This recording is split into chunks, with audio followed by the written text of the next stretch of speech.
আমার মুসলমান, আল্লাহ কেন আপনার জান্নাতীদেরকে আপনার হাতের রুটি খাবে? কারণ হলো যারা ভারতে বসবাস করে এরা ভারতের ফলমূল এবং খাবার সম্পর্কে জানে।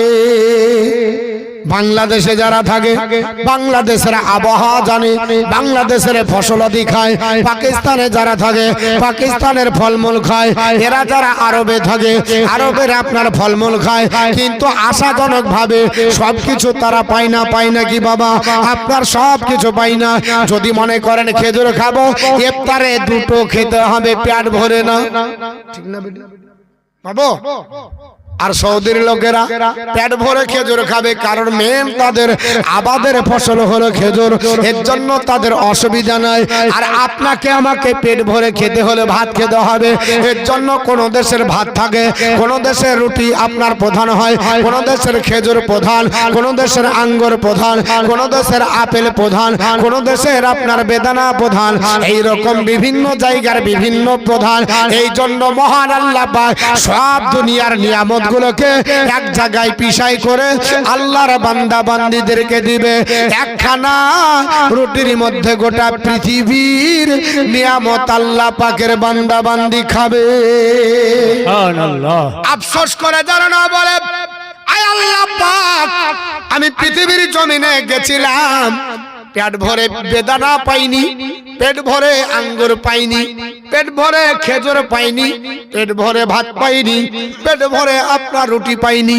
কেউ জানো না বলতে পারে একটা রুটির ভিতরে 5 মিসলে যেমন আপনার ফসল থাকে, এই রকম আল্লাহর যত নিয়ামত আছে সব নিয়ামত একটা রুটির ভিতরে আমার আল্লাহ সব আপনার দিয়ে দিবে। আর মাছের আপনার কলিজা ভাজি দিয়ে আমার আল্লাহ নাস্তা করাবে। ওই রুটি খাবার পরে আল্লাহর বান্দিরা পৃথিবীর জমিনে আল্লাহর বান্দা বান্দিরা শুকরিয়া আদায় করবে আমার আল্লাহ পাক। তাই আপনার রক্ত মাখা শরীরকে দেখে বলবে, এ বান্দা বান্দি কি চাও? আজ তোমাদের রক্তের বিনিময়ে আমি আল্লাহ জান্নাতুল ফেরদাউস তোমাদের জন্য রেখেছি। আল্লাহর বান্দা বান্দি বলবে, আয় আল্লাহ পাক, আমরা জান্নাতুল ফেরদাউস আপনার যাব না। আয় আল্লাহ, দুনিয়ার বুকে আমাদেরকে আবার পাঠিয়ে দাও, আবার জিন্দা করে দাও, আবার দুনিয়াতে যাব। আমরা নবীর প্রেমে মহব্বতে আপনার দুনিয়ায় লড়ব, আল্লাহ শাহাদাত বরণ করব। কারণ জান্নাতে যাবার চাইতে শাহাদাত বরণ করাতে যে স্বাদ, ওটা জান্নাতের ভিতর আপনার পাওয়া যায় না। সুবহানাল্লাহ। আল্লাহর নূরের তাজাল্লি দর্শন করে যখন যাদেরকে শহীদ করা হয়।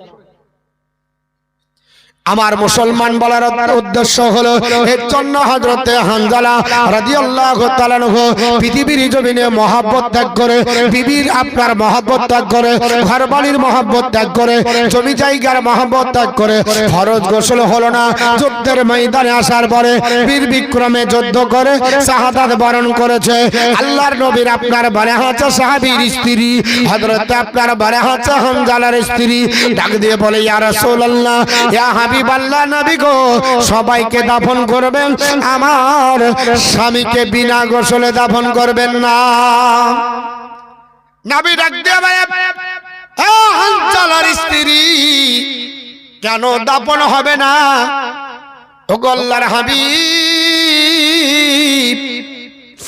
আমি সবে মাত্র বিবাহ করে বাসরাত্রে আপনার বলে হচ্ছে স্বামী স্ত্রীর মিলন হচ্ছিল, ওই সময় কে জানো মদিনার আপনার মার্কেটে আবার দিল, ও আশিকে রাসূল নবীর প্রেমিক, কারা তোমরা মদিনায় আরাম করো গো?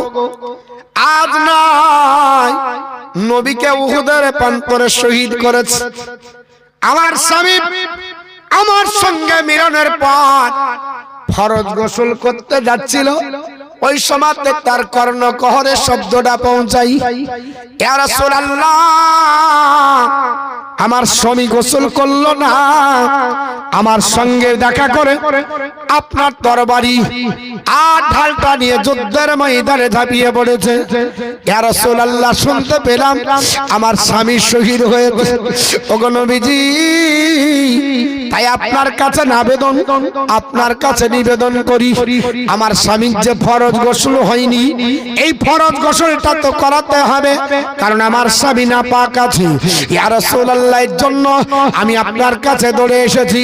আমার নবী বললেন, সাহাবারা, ও আমার সাহাবারা, আমার হানজালাকে একটু খোঁজো, দেখো কোথায় আছে।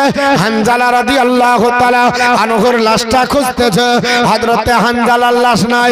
আমার আল্লাহ পাক আপনার ফেরেশতার মাধ্যমে জান্নাতের ভিতরে আপনার নিয়ে চলে গেছে। জান্নাতের ভিতরে হাউজে কাউসারের পানি দিয়ে আমার আল্লাহ আপনার গোসলের বন্দোবস্ত করেছে। জোরে বল সুবহানাল্লাহ। আমার আল্লাহ পাক জিবরিলকে ডাকে বলে, এ জিবরিল, লাব্বাইক আল্লাহ, খবর বলেন।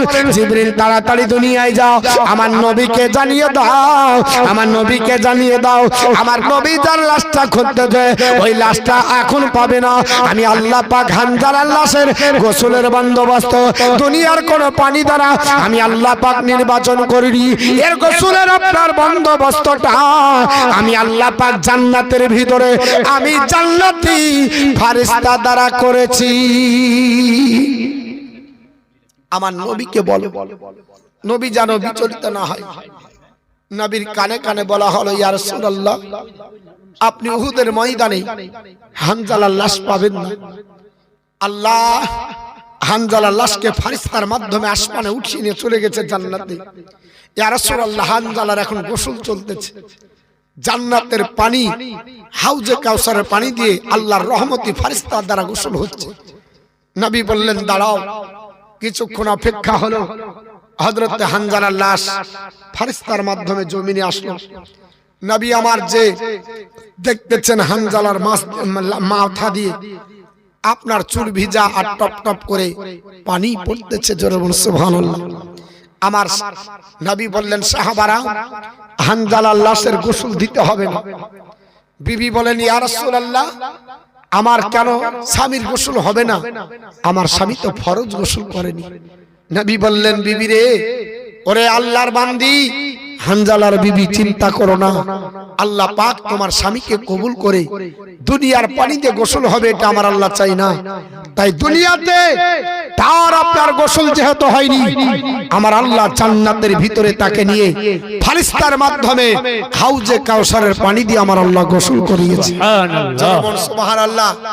এই আপনার বালাহাচা যুদ্ধে একজন সাহাবী জিন্দা হয়েছিলেন, একজন সাহাবী জিন্দা হয়েছিলেন। তার কথাটা কোথায় লেখা আছে? পবিত্র কোরআনের তাফসীর, তাফসীরটির নাম তাফসীরে নাইমি, 12 পারা সূরা ইউসুফের মধ্যে আছে। হযরত মালিক বিন সিনান জিন্দা হয়েছিলেন। জোরে বল, কেন জিন্দা হলেন? আসুন একটু একটা একটা করে বলি, আপনারা বুঝতে পারবেন। আল্লাহর নবী যেই দিন আপনার এসেছিলেন, হযরত মালিক বিন সিনান বলেছিলেন, ইয়া রাসূলুল্লাহ, ইয়া হাবিবাল্লাহ, আপনার বলে আছে আমার আপনার ছেলেকে নিয়ে যান, যুদ্ধের ময়দানে নিয়ে যাবেন। আপনার বলে আছে পক্ষ থেকে আমার ছেলে যুদ্ধ করবে। ও আল্লাহর পয়গম্বর, আমার ছেলে যদি শহীদ হয়ে যায় আমার কোনো দ্বিধা নাই। শহীদ যদি হয় দ্বিধা নাই, তবে একটা রিকোয়েস্ট, ইয়া রাসূলুল্লাহ, আমার ছেলের গোসলটা আপনার বলা আছে যেহেতু দিবেন না, আমার ছেলেকে যেহেতু বাড়িতে নিয়ে আসবেন না, কারণ উহুদের প্রান্তরে আপনি দাফন করবেন। নবী গো, আমার মন চাই আমার ছেলেটাকে একটু আমাকে দেখিয়ে মদিনা থেকে নিয়ে যাবেন। ইয়া রাসূলুল্লাহ, আমি মদিনায় দেখতে চাই।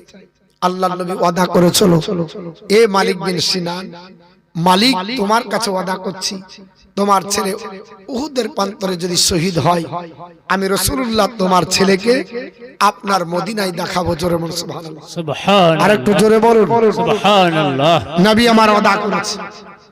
আমার মতো মৌলবি হলে আরে ওই সিচুয়েশন আছে নাকি, সব ভুলে গেছি, যুদ্ধের ময়দানে মনে থাকে, এরকম বলবো নাকি, বাহানা করব? না না না।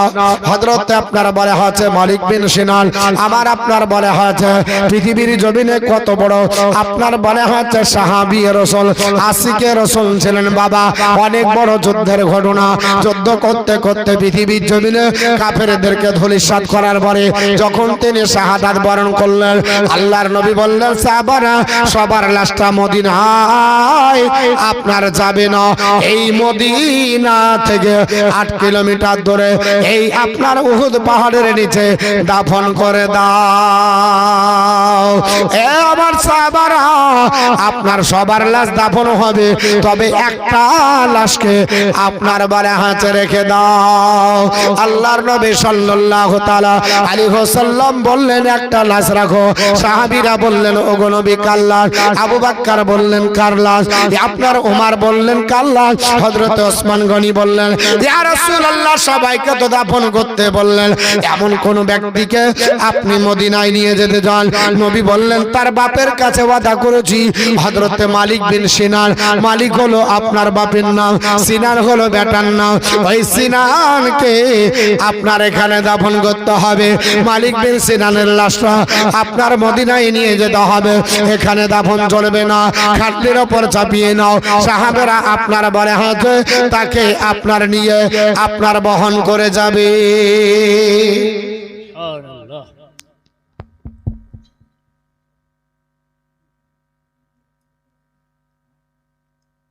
বলুন বলুন।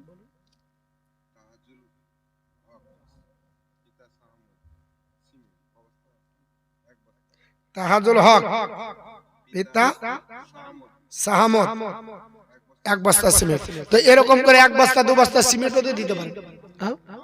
আমিন আনিস পিতা আনিস 1 বস্তা সিমেন্ট 2 বস্তা হলো, 2 বস্তাতে হয়ে যাবে?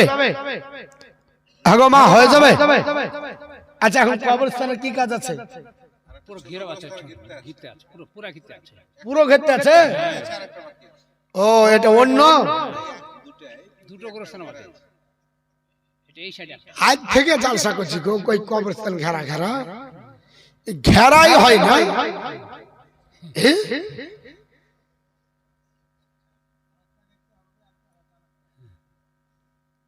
হ্যাঁ গো, এতগুলো লোক আছে, কেউ 1000 ইট দিতে পারবেন না? 10 খান সিমেন্টের বস্তা দিতে পারবেন না?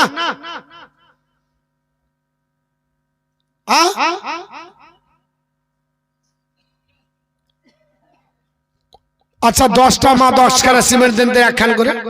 এই যান আপনি, যান ভাই, ওদিকে যান, 10 খান বস্তা নিয়ে আসবেন, দিয়ে আমার কাছে আসবেন, না হলে আসবেন না। যদি 10 খান পান তাহলে ওখান থেকে বার হবেন, না হলে বার হবেন না।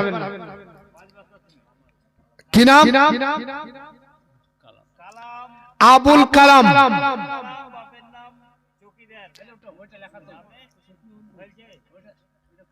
বাপের নাম খোশ মোহাম্মদ। 5 বস্তা সিমেন্ট। আর কে আছে? 1 বস্তা 2 বস্তা 5 বস্তা করে দেন না। আর কে আছে? মা একটু 1 বস্তা করে দেন। দর্শক পড়েন, আমি ঘটনাটা একটু বলি।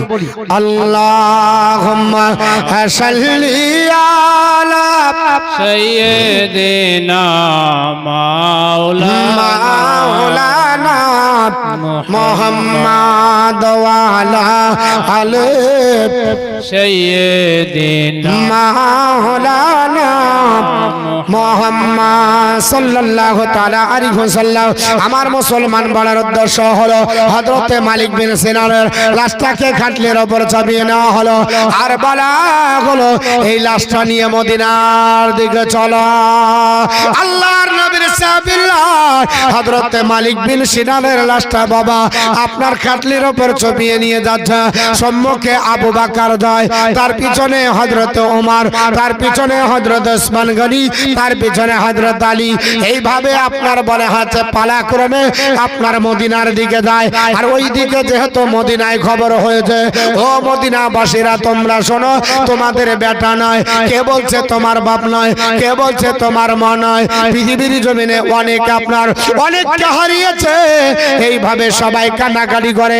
আল্লাহর নবী সাল্লাল্লাহু তাআলা আলাইহি ওয়াসাল্লামের আপনার বলে হাতে সাহাবায়ে কেরামেরা আপনার বলে হাতে আসতেছে, এবং আপনার অনেক মহিলা আপনার আসতেছে। তারা আপনার নবীর খোঁজাখুঁজি নাই, নবী কেমন কেমন আছে একটা জিজ্ঞাসা করে হঠাৎ করে দেখা হয়ে গেল হযরতে আবু বকর সিদ্দিকের সঙ্গে হযরতে আপনার মালিক বিন সিনানের আব্বা ডাক দিয়ে বলল নবীর সাহাবী আবু বকর আমি শুনেছি আমার ছেলে আপনার শহীদ হয়েছে আমার ছেলে কোথায় আল্লাহর নবীর সাহাবী আবু বকর মনে মনে চিন্তা করে আল্লাহ পাক এই লোকটা যেমন দৌড়ে আসছে আমি যদি একে এখনই বলি তোমার ছেলে শহীদ হয়ে পিছনে আছে তাহলে হয়তো এর রক্তের চাপ বেড়ে যেতে পারে এর জন্য আপনার ডাক দিয়ে বললেন আমি আস্তে আস্তে ওয়াকিবহাল করব হযরত আবু বকর বললেন ভাই তুমি চিন্তা করো না তোমার ছেলে পিছনে আসছে জোরে বল সুবহানাল্লাহ আবু বকর বললেন না তোমার ছেলে ইন্তিকাল করেছে তোমার ছেলে জিন্দা আছে এটা দুটো কোনোটাই বললেন না তবে আপনার মালিকের ধারণা আমার ছেলে তাহলে ইন্তিকাল করেনি কারণ কেন বললেন পিছনে আসছে ওনার ধারণা পরিবর্তন হয়ে গেল কিছু দূর যাবার পরে আবার হযরতে আপনার ওমরের সঙ্গে দেখা ওমর রাদিয়াল্লাহু তাআলা আনহুকে ডাক দিয়ে বললেন ওমর ও নবীর সাহাবী আজ বলো আমার ছেলে কি অবস্থায় আছে হযরত ওমর চিন্তা করে হায় আল্লাহ আবু বকর সিদ্দিকের সঙ্গে প্রথম দেখা আবু বকর বলল তোমার ছেলে পিছনে আমি যদি বলে দিই তোমার ছেলেকে খাটনিতে নিয়ে আসা হচ্ছে তাহলে আবু বকর চিরদিনের জন্য মিথ্যা হয়ে যাবে তাহলে আমি তো আবু বকর চাইতে বেশি বুঝি না হযরত ওমর ফারুক আজম তিনি বুদ্ধিকে কাজে লাগালেন কারণ আফজালুন নাস বাদাল আম্বিয়া নবীদের পরে মানুষের উপরে সবার শ্রেষ্ঠ আল্লাহ তাকে দান করেছে আবু বকর সিদ্দিকী আমার মতো মৌলবি হলে বলতে ও নাই ভুল করেছে আমি করব আমাদের আকাবির যারা আমাদের সিনিয়র যারা আমরা তাদেরকে মানছি না এখন বর্তমানে আল্লাহর নবীর সাহাবী হযরত ওমর ফারুক আজম বললেন আল্লাহ যেহেতু আবু বকর বলেছে পিছনে আসছে নিশ্চয়ই এর মধ্যে কোনো হিকমত আছে উনি বললেন এ নবীর সাহাবী তোমার ছেলে পিছনে আসছে জোরে বল সুবহানাল্লাহ উনিও তার কথাতে আমল করলেন উনি বললেন না তোমার ছেলে শহীদ হয়েছে দুইজন সাহাবী পার হয়ে গেলেন ওসমান গনি তিনি আপনার আসতেছেন ওসমান গনিকে দেখে বললেন ও নবীর সাহাবী ওসমান গনি আমার মন যে আপনার ছটফট করে আমার ছেলে কোথায় একটু বলো না উনি বললেন হায় আল্লাহ আবু বকর বলেছে পিছনে আসছে ওমর ফারুক আজম তিনিও তার কথাতে আপনার সম্মতি জ্ঞাপন করেছে আমি যদি বলি তোমার ছেলে শহীদ হয়ে গেছে আল্লাহ তাহলে তো দুইজন সাহাবীকে আর মিথ্যা মনে করবে আল্লাহ তুমি ভালো জানো আমি এদের চাইতে বেশি জানি না আমিও বলে দিই তোমার ছেলে পিছনে আসছে তিনিও বললেন পিছনে আসছে হযরত আলীর সঙ্গে দেখা আলিয়ে মুর্তজা হায়দারে কাররার ফতেহে খাইবার আপনার বারে আছে আল্লাহর ওলি হযরত আলীকে ডাক দিয়ে বললেন আলী আমার ছেলে কোথায় হযরত আলী বলছেন পিছনে আসছে তিনজন সাহাবী বলছে পিছনে আমি কেন বলবো সবাই বললেন পিছনে আমার আল্লাহ পাক জিবরিলকে পাঠিয়ে দিলেন এ জিবরিল দুনিয়ায় চলে যাও আমার নবীকে জানিয়ে দাও আপনার মালিক বিন সিনানের আব্বার ধারণা যে আমার ছেলে তাহলে শহীদ হয়নি আমার ছেলে হয়তো জিন্দা হয়ে নবীর পিছন পিছন আসছে সাহাবীদের পিছন পিছন আসছে তাই তার ধারণা কিন্তু আবু বকরের নিয়ত আস্তে আস্তে জানবে আবু বকরের ধারণা হঠাৎ করে তাকে মৃত্যুর খবর এখন দেওয়া যাবে না এই আবু বকরের উপরে ওমর সম্মতি জ্ঞাপন করেছে ওসমান গনি সম্মতি জ্ঞাপন করেছে আলী সম্মতি জ্ঞাপন করেছে চারজন সাহাবী যেখানে আমার নবীর বিশিষ্ট আপনার শ্রেষ্ঠ সাহাবী তারা যেহেতু পিছনে আসছে বলছে আমি আল্লাহ নবীকে জানিয়ে দিলাম আমার এই বান্দাকে আমি পুনরায় জীবিত করে দিলাম জোরে বলে সুবহানাল্লাহ সুবহানাল্লাহ আল্লাহর নবীর কাছে ওহী নাজিল হয়ে গেল জিবরিল আমিন আসলো ইয়া রাসূলুল্লাহ তাড়াতাড়ি লাশটা নামান খাটলি থেকে উঠান ওর বাপ চলে আসছে দেখে ফেলবে নবী গো এখনই জানো তার সামনে সে জিন্দা হয়ে দাঁড়িয়ে যায় আল্লাহর নবী সাল্লাল্লাহু সাল্লাল্লাহু তাআলা আলাইহিস সালাম বললেন, সাহাবারা লাশটাকে নামাও। লাশটা নামিয়েছে। নবী আমার ডাক দিয়ে বলেন, মালিক বিন সিনান আর কতক্ষণ ঘুমাবে? ওঠো। যেমনি বলা মালিক বিন সিনান আল্লাহু আকবার বলে খাটলি থেকে উঠে দাঁড়িয়ে গেছে। জোরে বলুন সুবহানাল্লাহ। তোমাকে শরীর, গোটা শরীর জর্জরিত, ক্ষত বিক্ষত দাগ আপনার বারে আছে শরীরের, আপনার জায়গাগুলো রক্ত মাখা। সাহাবারা অবাক হয়ে গেলেন, ইয়া রাসূলুল্লাহ, এ সাহাবী তো শহীদ হয়েছিল। নবী গো, ই জিন্দা কি করে হলো? তার বাপ হাজির হলো। তার বাপ চলে আসলো, আপনার বেটাকে জড়িয়ে ধরে হাউ হাউ করে কাঁদতে লাগলো। বেটা, আমি তো শুনেছিলাম মদিনার সরজমিনে তুমি নাকি শহীদ হয়েছিলে। বেটা কেমন আছো? বলে আলহামদুলিল্লাহ ভালো আছি। আল্লাহর নবীর দিকে তাকায়, নবী তার দিকে তাকায়। নবীর দিকে তাকাতে তাকাতে নবীকে বলেন, ইয়া রাসূলুল্লাহ, কি ব্যাপার বুঝতে পারি না। নবী আমার ডাক দিয়ে বললেন, হে আমার সাহাবী, আপনার মালিক বিন সিনানের বাপ, শুনে রেখে দাও, আমি রাসূলুল্লাহ বলছি, তোমার ছেলে শহীদ হয়েছিল। এটা তুমি সত্যই শুনেছো। তোমার ছেলে ইন্তিকাল করেছিল, এটা সত্যই শুনেছো। তবে পৃথিবীর জমিনে তুমি যে আবেগ নিয়ে, যে তুমি চাহাত নিয়ে, যে আকর্ষণ নিয়ে দৌড়ে আসছিলে, আবু বকরের সঙ্গে দেখা, আমার আবু বকর চিন্তা ভাবনা নিয়েছিল, আল্লাহ এখনই যদি বলে শহীদ হয়েছে, রক্তচাপ বেড়ে যেতে পারে, মাথা ঘুরে পড়ে যেতে পারে, তাহলে লোকটার ক্ষতি হতে পারে। তাই আমি আবু বকর সিদ্দিক মান্তিকের চালে বলেছিল পিছনে আসছে, মৃত্যু বরণ করেছে, এটাও যেমন বলেনি জিন্দা আসতেছে, এটাও তেমন বলেনি। আবু বকরের কথাটা সত্যই ছিল। তবে তোমার ধারণা তাহলে আমার ছেলে জিন্দা। তো হযরত আবু বকরের উপরে উমারও বলল পিছনে আসছে, হযরত উমারকে দেখে ওসমানে গনিও বলল পিছনে আসছে, আলিয়া মুর্তজাও বলেছে পিছনে। এর জন্য মহান আল্লাহ পাক জিবরিলকে দিয়ে বলে পাঠালো, ওগো নবী, আপনি শুনে নেন, আপনার আবু বকর সিদ্দিকের জবানের হেফাজতের কারণে আমি আল্লাহ মালিক বিন সিনানকে দুবার জিন্দা করে দিলাম। জোরে বলুন সুবহানাল্লাহ। আমার নবী বললেন, আজ থেকে তোমার নাম মালিক বিন সিনান না, আজ থেকে তোমাকে আমি জিন্দা সাহাবী বলে ডাকবো। জোরে বলুন সুবহানাল্লাহ।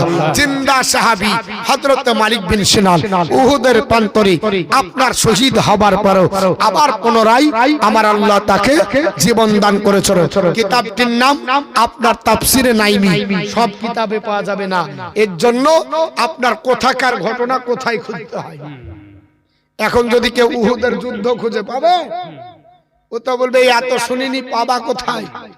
আছে ঘটনা তাফসিরে নাইমিতে। এর জন্য তাফসির পড়তে হবে। কি নাম? গাজলু শেখ, পিতা ইসমাইল। বাপ বেঁচে আছে? বাপ ইন্তিকাল করেছে। এর জন্য বাপের নামে ৫,০০০ টাকা দান করেছে। জোরে বলুন আল্লাহুম্মা আমিন। তো বাপ, আমরা পৃথিবীর জমিনে একখানা দুখানা, একটা দুটা করে আমরা দিচ্ছি। তো এইভাবে বাপ উহুদের যুদ্ধ আপনার সংগঠিত হয়েছিল। কবর খোঁড়ার লোক ছিল না, এমনকি একজন সাহাবীকে অপর সাহাবীর সঙ্গে একই কবরে আপনার দাফন করা হয়েছে। এরকম ঘটনা আপনার অনেক ঘটেছে। এবং তাদের ভিতরে ৬ মাস পরে সাহাবীদেরকে তুলে অন্য জায়গায় দাফন করা হয়েছে। এটাও হাদিসে বুখারীতে আছে। ইনশাআল্লাহুল আজিজ আপনারা দিচ্ছেন, তবে ৫খানা সিমেন্ট নিব দোয়া করার জন্য, একখানা করে ৫ জন দিতে পারবেন? আচ্ছা, আল্লাহর কোন বান্দা বান্দি একখানা করে সিমেন্ট ৫ জন দিতে পারবেন? বাপ চলে গেছে, মা চলে গেছে, একখানা করে সিমেন্ট। কোন মা নাই, কোন আব্বা জান নাই, কোন ভাই জান নাই, আছে? একখানা করে সিমেন্ট দিতে পারবেন? ৫ জন আল্লাহর বান্দা বান্দি একখানা করে সিমেন্ট। কি নাম? সাগির শেখ 2 বস্তা সিমেন্ট। বনিয়ামিন, সাদিয়ামিন বাপের নাম নাকি? সাদেমানি বাপের নাম, 1 বস্তা সিমেন্ট। আবুল কালাম 1 বস্তা, 2 বস্তা। সামেনা বেওয়া নাদের স্বামীর নাম, 1 বস্তা দিচ্ছেন। আবার দিবেন, কালকেও দিবেন, তবে কাল ছাড়া হবে না।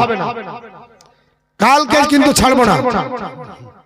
আজকে হয়তো ছাড় দিচ্ছি, তবে আর 5 খান দেন না, একখানা করে 5 জন ব্যক্তি একখানা করে দেন, দোয়া করি। আছে? কাল বাঁচবো কি মরবো বলতে পারবো বাপ? বলা যাবে? তো একখানা করে দেন গো মা।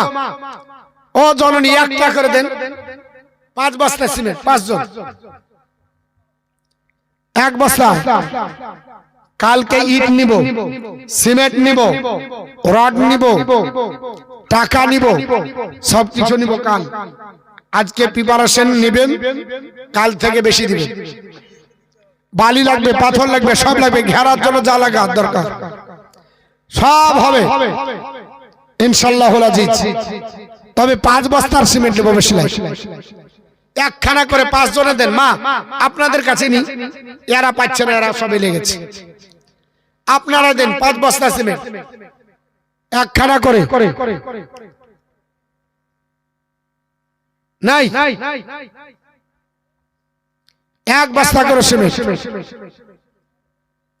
মাত্র 5 জন।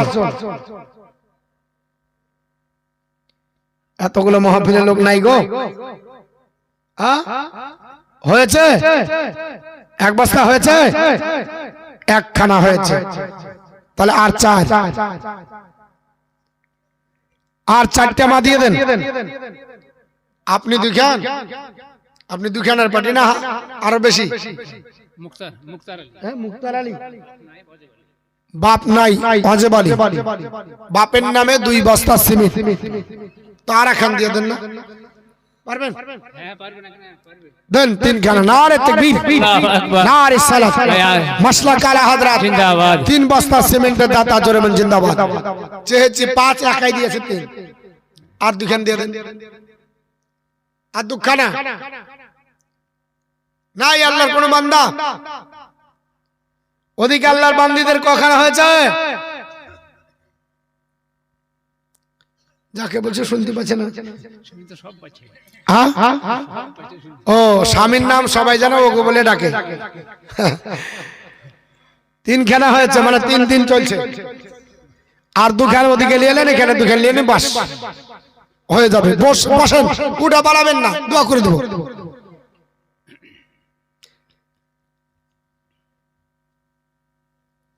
দেন কখানা? 200 সিমেন্ট দিবেন না? একখানা দেন। কোন দেশে? কানাপুরের বিদেশি হলো, বাড়ি থেকে এসেছে আলহামদুলিল্লাহ। তো একজন গোবরার নাই কেউ? 2 খানা বস্তা সিমেন্ট, একজন আল্লাহর বান্দা বান্দা হলো।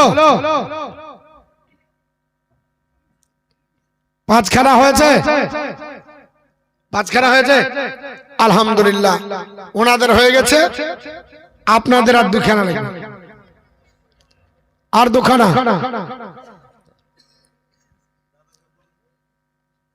আর 2টা বস্তা দেন, হবে? রবিউল শেখ, রবিউল শেখ 2 খানা। তাহলে 5, 5, 10। রবিউল শেখ 2 খানা, তাহলে 10 খানা হয়ে গেল। আর লম্বা করছি না, আগামী কাল সবাই কিন্তু বেরিয়ে আসবেন।